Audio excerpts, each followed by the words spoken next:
Today we're learning chapter 38, Lamed Ches, the bottom of page 98. Just to bring you up to date over here, what are we up to? The Alter Rebbe began in chapter 35, and his theme goes through chapter 30, through chapter 40. The most important thing from Hashem's perspective is Maisa's action.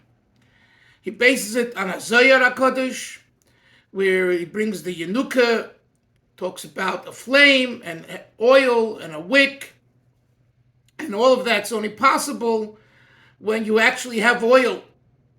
And the nimshal, the moral of oil, is maisim toivim, good deeds. And he makes the comparison between neshama felt experiences of love and awe for God compared to action orientation in a way that is bereft, even if it's bereft of love and fear of God. But the bottom line is that you do it. The Yanuk is teaching us that that's the ultimate. That's the theme of these chapters, and it connects to what he says in chapter 36, based on the Medrash, that the reason why Hashem created a world and what the purpose of creation, what our purpose is, those famous words, to make a home for Hashem below on earth. That means in every aspect of our life, the tachtonim, the most lowest aspect of the universe, of the world, and our own world, should be permeated with godliness and should call out for God. And that's done through action. That's the connection between 35 and 36. And then, in chapter 37, the Balatanya speaks about how this idea of action orientation as making a dira b'tachtonim isn't just in action, but it's in every aspect of life, including in Torah study. And he spoke a lot about that. There's different aspects to Torah study, and the conclusion is that when we talk about Torah study, we mean actually verbalizing the words with our mouth. That's the Yakim Asvas of Havim Maisel. The Chazal say that it's a miniature action, but it's also considered action. The verbalization, the articulation with the mouth of the Torah you learn. Now in chapter 38, the first about 7-10 lines is kind of still a conclusion of his point in 37, and then on page Nun from the colon, about 7 lines or 6-7 lines from the top, begins another idea which we'll get to in a moment. So let's first conclude his thought. Beirek Lamed Ches. V'hinei, behold, im kol hanal, based on everything we learned from 35 through 37, Yuvan Hativ, it will be understood well understood, Psak halacha, the actual law as it's ruled in the Code of Jewish Law and in the Gemara Harucha, that's elaborately explained, the Talmud, in the Gemara, Uposkim, and in the authorities and the commentators. And what is that? The Hirur Bechol Koyach Kavanosei. The Hirur Lav Kedibur Dami. We're on chapter 38, third line, page 98. If someone, he's thinking, he's thinking, but he's not saying the words out. You think, Shema Yisrael Hashem Elokeinu Echad, but you don't say the words, you think about it. So the Chazal say, and this is the halacha, the Hirur Lav Kedibur Dami. It's not like you actually are articulating it with your mouth, with words. And therefore, if you read Krishma in your thought, ubeliboi, and in your heart, levad, alone, bechol koyach kavanasai, with the entire power and strength and oomph of your kavana, of your intent, say Chazal, and this is the halacha, lo yotza. You didn't do the mitzvah of Krishma. You haven't fulfilled your obligation. You didn't fulfill your obligation. You have to go back and you have to read Shema a second time. You have to actually say it, read it a first time, because you didn't read it before. All you did was you thought about it. The Alter Rebbe says, the same halacha applies to benching, to grace after meals. The oraisa, the first bracha, which is biblical oraisa, v'shar brachas, the rabban and the rest are the rabban and rabbinic. But the same halacha applies. Uvet tefillah, and regarding the amida as well. That's good. Stop. V'im, rather, if hoitzi b'svasav. He's making a comparison, Hillel. You did articulate it with your lips. You said Shema Yisrael. You said Hashem Svasai. You benched. V'loi kiven libay. You don't know where you are. You're thinking about your kids. You're thinking about the war. You're thinking about this. You don't know where you are. If someone were to give you a touch, a punch, you're elsewhere. V'loi kiven libay. You did Yotze de Chavasai. The halacha says, guess what? You've done your obligation of Shema. What a nechama, what a comfort. Right? This is a principle I rely on frequently. I hear, and I wish that you rely on it a little less. But anyway, I wouldn't use the word rely. I would say if it happens, but don't rely on it. Anyway, let's go on. Next page, top of page Nun. Look, you see Hillel? B'di'evet. Lechatchila, you're not allowed to do this. Someone will say, I'm going to, daven and do all the stuff, but not have any kavana. Hey friend, lechatchila, it's not right. B'di'evet, which happens, like Hillel said, b'di'evet, okay.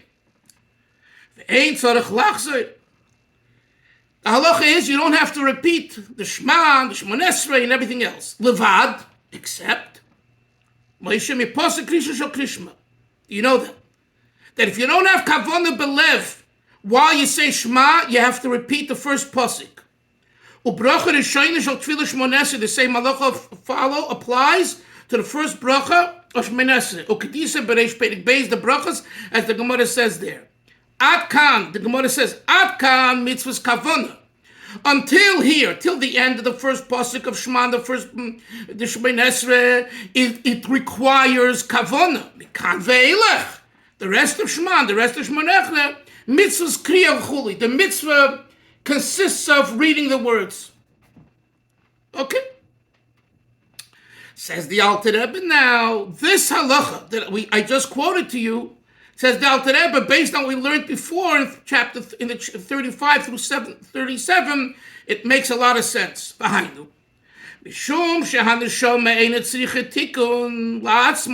what we learned early in those chapters. The neshama itself does not need tikkun, correction, b'mitzvahs, through mitzvahs. Don't worry about your neshama. Your neshama is on the right course. Rak. So why did Hashem send our neshama down here to this place of challenges and everything else? Hashem wants that through the neshama it should draw down godly energy and godly light.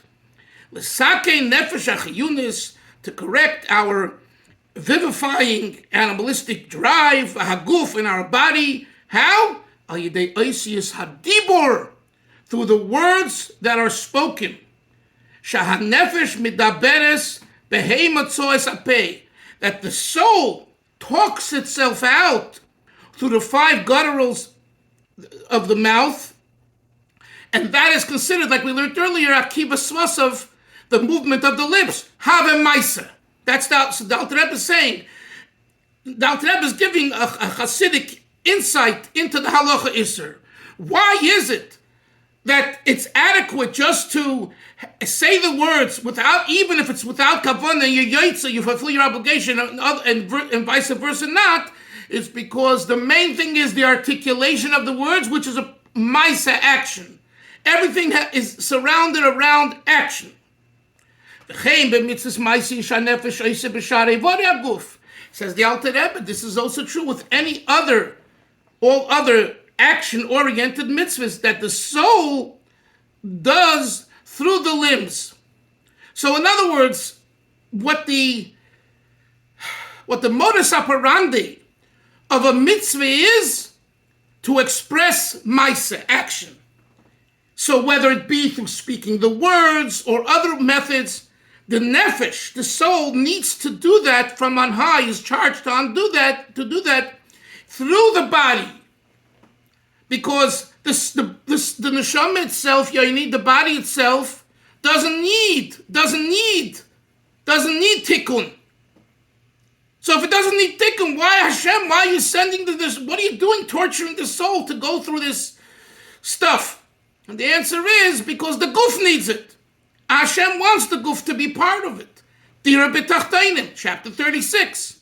This is the continuation, 35, 36, 37, not 38.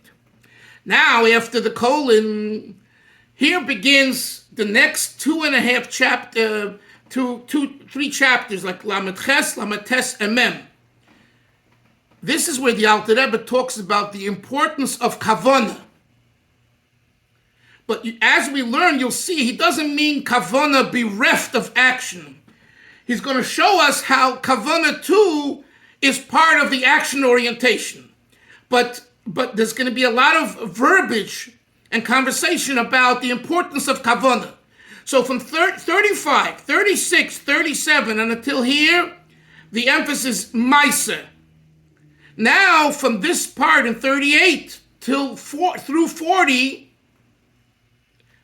the emphasis is Kavana. That's what he says.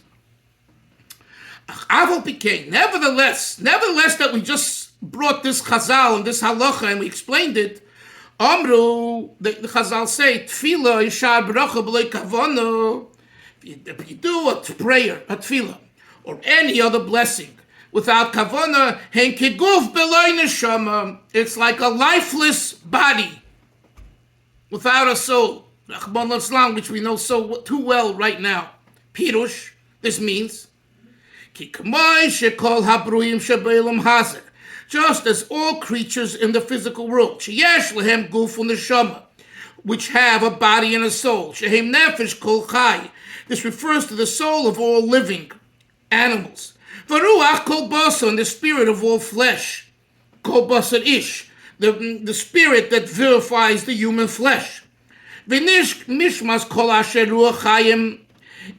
the soul of all breathing, living things in the world, bi'apa of mikol balechai, from all animals, v'Hashem mechayas kulam, Hashem enlivens all of them, umahava oisam, not only does he enliven them, but the difference between mechaye umahave. What's the difference? Mechaye means it's there already and it enlivens it. Mahava means it wouldn't be in existence if it wouldn't create it. As it says in the second part of Tanya, creating it from ex nihilo constantly. With a light, with an energy, shemashpia behem, that Hashem is mashpia. He gives them this influence, shegam haguf achumri, to the point that even the corporeal body, Afilu avonim, and even stones, v'ofar, and dust, hadoimim mamish, which is actual inanimate, yesh ba'oir v'chayas mimeni yisborich, that too has energy of God. And what does the energy of God in inanimate consist of? It should not return to be naught, kishahoya, as it was pre-creation. So Hashem Yoedi creates a rock, and the rock is motionless, and the rock is lifeless in a way, but the rock is not soulless. Why is it not soulless? Because the rock wouldn't be here if it wouldn't have a soul, if it wouldn't have an animation from God. Nevertheless, Yahweh became Ein erech v'dinyan klal. Isser, you cannot compare at all. There's no comparison. Bein prinas oir v'chayas hameir beguf, between the energy and the animation that enlivens the guf, the body, legabe prinas oir v'chayas hameir b'neshama, to the energy that enlivens, that animates the soul b'neshama. She nefesh kol chai, which is the soul of all living. Okay. The Alter Rebbe says like this. Let me just say it out. What he's saying here is we see an interesting. Again, the objective of everything that he said here and more soon, is to explain that Kavana is relevant. Intent, focus, concentration is not a tuffle, is not ancillary, but it's ikar. But so to understand that, he gives first a mashal between the neshama and the guf. So the first thing he tells us is, he says, listen, you should know everything has a neshama. And this is based on Kabbalah and the Arizal and all that. There's no such a thing that something doesn't have a soul drive. If it doesn't have Menashe's soul drive, it cannot exist. This is the primary belief of Kabbalah and Hasidus and Torah. It has to have a soul, right? Call it soul, call it a power, call it whatever you want. But nevertheless, are you going to tell me that the chayas in the soul is compared to the chayas in the guf? The energy that God energizes the soul is comparable to the energy within the body? Absolutely not. The soul is, I like calling it, ostentatious Judaism, ostentatious God. If we were to, Moshe, if we would be able to see on the Shema, we would flip out. We would say, yes, Master, what can I do for you? The soul bespeaks holiness. The goof doesn't. If you scratch your head and you wake up and you meditate, you think, and then Ashkocha Pratis and everything else, and unfortunately, the war brought out that people started to putting on tefillin and mezuzahs and tzitzis, but we need a war for that. I'm asking you, we need a war? Yeah, the answer is the goof hides God. So the person who didn't, get excited about Hashem before the war, now he's excited. Now she's excited. They like candle, Baruch Hashem. But so that's what the Rebbe is saying here. You can't compare the observable animation of God in a body to the observable animation of Hashem in a soul. Now let's continue. Although the light of Hashem that's within both seem to be equal in what aspect? B'chinas hester ponim v'levushim shavim, regarding the concealment of God's countenance and garments, sha'oir mistater masalim maslabish, 3 languages, 3 words to express concealment. Boy, in other words, you're telling me that there's a difference between the soul and the body. Thank you very much. But that's when I think about it. So what I said before, when someone sees a soul, you have to see a soul. But many of us don't see a soul, or we didn't see a soul. Where was I before I became a Baal Teshuvah? Where was I before I have a soul? My soul was asleep. My body put it to sleep, whatever, but it's asleep. So regarding the Hester, regarding the concealment of Hashem's energy and animation, it seems that there is an equality between soul and body. Look what he says further. That the energy of God is lowered through the chain of events and many contractions, mighty contractions, until the light and the energy invests itself in the translucent klippa, to give a little of its energy to vivify the overall physical world and corporeal world. That it expressed itself in all permissible things Shabbalam has in this physical world. When men of Ayodan through it mushpayim for them. Guess what? Some of that energy that goes to the kosher things and permissible things leaks out. We have a WikiLeaks. What's this WikiLeaks? The WikiLeaks is that a little of the energy gets into the tumah. It's been compromised. Chevra, when you're compromised, expect WikiLeaks. Remember that? Be'emes. When there's a compromise, it's just a matter of time of what comes further from it. And that would be a rationale for the Kanoim.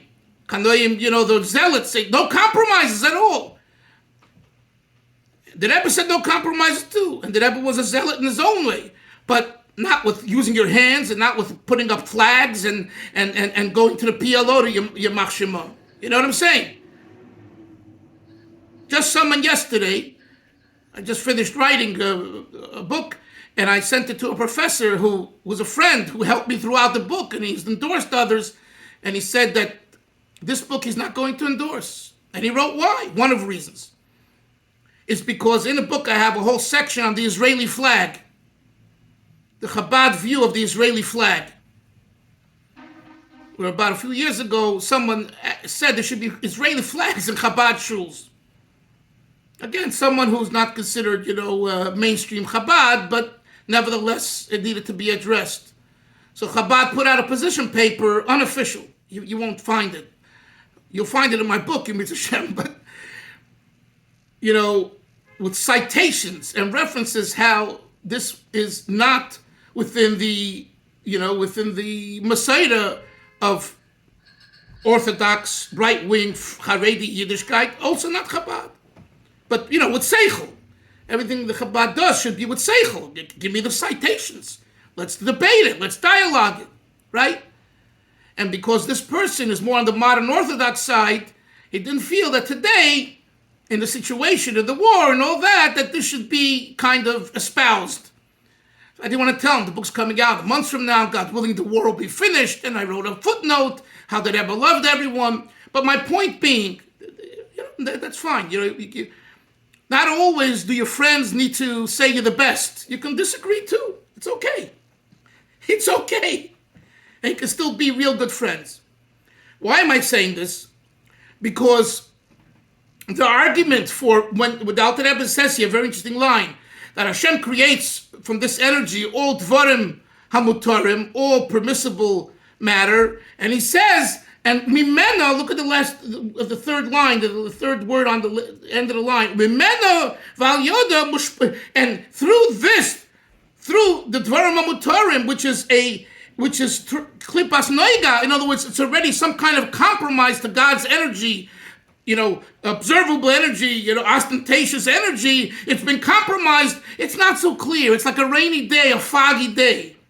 From it comes out the dvarim tmeim, that it leaks, and from that leak, the contaminated, defiled, forbidden items get some energy, and they make us problems. Afal Pikain, says the Alter Rebbe now, the last line on page Nun. Afal Pikain. Although it's true that as far as the Hester is concerned, as far as the concealment of God's pristine essence and God's pristine energy, there's a concealment both in the body and even in the soul. Afal Pikain, nevertheless, an emanation, a ray that comes as the drawing down of the energy, Asher Hashem Meir, next top of page 100. Umechaya, God illuminates and he enlivens derech levush through this garment. Ein shava bekulam. It's not equal. It is not equal. In what is it not equal? These two words, next two words is the answer. B'bchinas tzimtzum v'hispashtus. You're right, there's overall concealment. But regarding the amount of concealment, i.e. the tzimtzum, the contraction of the energy, and how much of it is pashtut, how much does extend itself and express itself, in that there is a difference. And that is, ki b'guf hagashmi, in the physical body, v'hadoimim, mamish, and in the actual inanimate, kavonim, like stones, v'ofer and dirt, ha'ara, the emanation of God, the ray, he b'chinas tzimtzum gadol, there's a tremendous contraction on it. Asherein kamoy, there's nothing compared to it.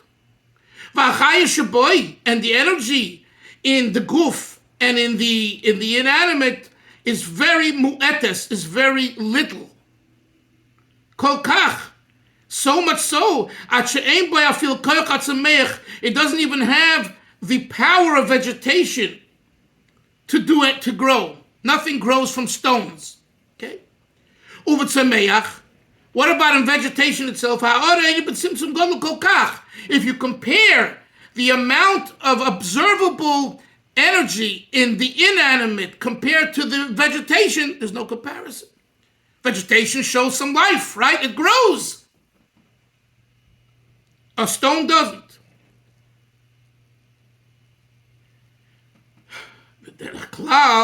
And overall, we have a general distinction between the four levels: doimim, the inanimate; samer, the vegetative; chai, the living, i.e., the animals; medaber, the speaking, the human being. And they correspond keneged daladoisi Hashem Hashem Baruch Hu. They correspond to the four letters of the Tetragrammaton, the Yud Kei Vav Kei. Four letters correspond to the inanimate, the vegetative, the living, and the speaking. Shemimenu mishpoim. From the four letters of Hashem's name, there is ashpa in the four domains. What time is it now? I don't have a watch.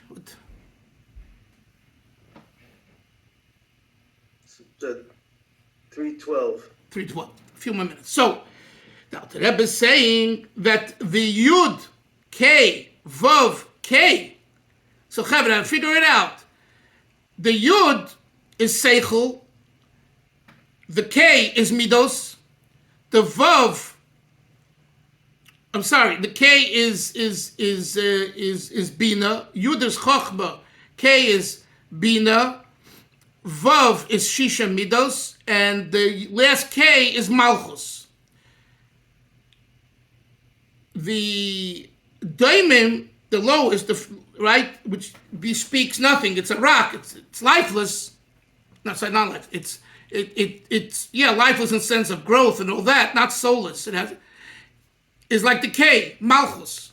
Malchus Avram is the 10th Shvira, in which it says in Kabbalah, Les lo megarmo klum. Do you ever hear that expression? It doesn't have anything of its own. Les la, not to it, migarmo, of independence, klum, anything at all. It has no independence. What is Malchus? We have to understand what that means, but now's not the time to explain what Malchus is. I once was a bocher, I gave a shir in Los Angeles, Rabbi Shochat's yeshiva. We used to have a seder every week. One bocher said a pilpul, a dissertation of Chassidus, and one bocher said a pilpul in Nigla, in Talmud, in Gemara. That's the way we worked it. Because in 770 they used to do that, so we continue that. So one time I said a pilpul on the idea of Malchus. I remember like now, it's 40 years ago. More than 40 years ago. Anyway, and I said, there is no Malchus. When Rabbi Shochat heard that, he jumped up from his chair. He went over to me, he grabbed me by my hair. I'm serious. And he started to treat me. How dare you say that? And I said, Rabbi Shochat, okay, first move back. He literally wanted to finish me. I mean, you can't imagine that's the type of relationship we had with him, which we looked at as very positive. There was so much energy going on. I mean, years later, I came to him. I said, "You remember the way when you picked me up by the collar? I think he literally picked me up. He's a tall, strong guy, and I'm no skinny guy, you know." And he picked me up, and he says, "I wish I would have such students today that I have who to fight with." You know. Anyway, there is no Malchus. What do you mean there's no Malchus? Chas v'sholom. What I meant was that the Zohar says, Les lo migarmo klum. Malchus has no independence. So in a sense, there is no Malchus. You know, but when you say it without articulation, explanation, and you hear the words, And I guess probably I did it because I knew I'd get under his skin, which I wanted to do. You need some action in the base medrash. Actually, this I think was in the dining room on Waring and Formosa with the yeshivas in Los Angeles. Yoini knows where it is. But the Nakuda is, just to get back to it, Daimim also has no life force, but it exists. If it wouldn't have a soul, it would be. So it's comparable to the hay, the last hay. You got it? Okay? The Vav is the Midos. That's Someach. Midos grow, right? Emotions, character grow, can be refined like vegetation. The second hay of the Yud K, I'm going through the Yud K Vav K. The first hay, Yud K, the first hay is Bina. Bina is animals, although they're natural habitats of emotions, nevertheless, they have some sense of understanding, which is to justify their emotions. Then comes the Yud, which is like Medaber. The Medaber is the human being with Seichel Chochmah. So that's what the Alter Rebbe means here, that the 4 letters of the Yud K Vav K correspond to the Doimet Sei Me'achai Medaber, and each of them has more or less chayas. So as far as the point being here, the tzimtzum and the hispashtus, remember those words, the contraction of the light and the extension of the light, the expansion of the light of God's energy, there you see a difference between Doimet Sei Me'achai Medaber. For that, you don't need to be a rocket scientist. For that, you don't need to be someone who understands the soul. For that, every single person who looks at the 4 domains can understand that as far as Tzimtzum and Hispartus are concerned, there is a difference. However, it's a little heavy, but it's good to wake ourselves up, right? I'm picking you all up by the collars this morning. Sei gesund. Today is the Rebbe's and the Rebbitzins' 85th. They got married in 1928. So I think today would be the 85th wedding anniversary. So, Oy Geshama B'Ori Yehuda. It's a special day, a good day, make the best of it. Sei gesund, Chevra. Take care. Shalom. Yeah.